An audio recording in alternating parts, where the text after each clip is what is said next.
Local was definitely the #1 idea of what the flower market was. If we're gonna have local growers, then all the product has to be local. The market has done just so much work for us in a way that it's really bringing to the public's attention all the amazing things about local flowers. The local stuff is so much more beautiful. It's more affordable and obviously environmentally it's more sustainable, right? After starting a career as a freelance project manager, creative producer, I took on that idea of creating a flower market experience for our city. I never really put a lot of thought into what was local and what wasn't local until we started doing the market, and of course we only use local product. I always tell people that the local flower movement is about 5 to 10 years behind, I would say, the local food movement. People just don't have the same understanding and awareness as they do with local food.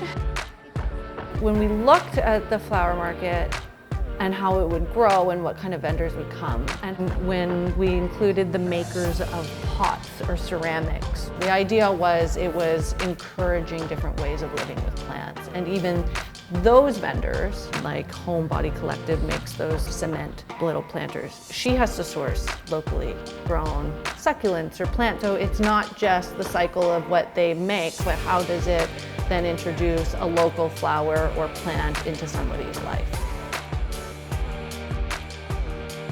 It's been really neat to just watch how people, even in the industry, are learning and supporting one another. It's a really fun thing for us because we are an events business. We're not customer facing. So it's an opportunity for us to meet people and talk to them about flowers and talk to them about us and what we do. And of course, utilizing all the gorgeous local flowers that are in season. Part of loving flowers is loving them at all of their stages. So we're okay with the fact that we grow things like dahlias that they don't last very long. They only last anywhere from 5 to 7 days. We always tell customers you have to enjoy them while you have them, and that they have so much beauty and interest, and you have to appreciate that when you have it. What do you got there? Oh, you've got a chicken. How do you have a chicken? What? Come here, John. Come on. One of the things that's often lost with imported flowers is their scent.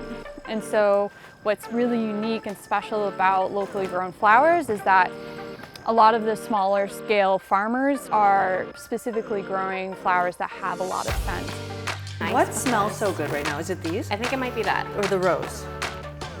It's this. What's it called? Wax flower. Oh my goodness. Yeah. I had no idea. I knew that when we were launching Flower Market that we needed to make sure that every flower that left the flower market was covered in craft paper so that people knew it was a market day. And I would say that that's maybe the best part of any flower market day is going out to the streets and how there's always a sea of Toronto Flower Market craft paper so people know that it's a market day.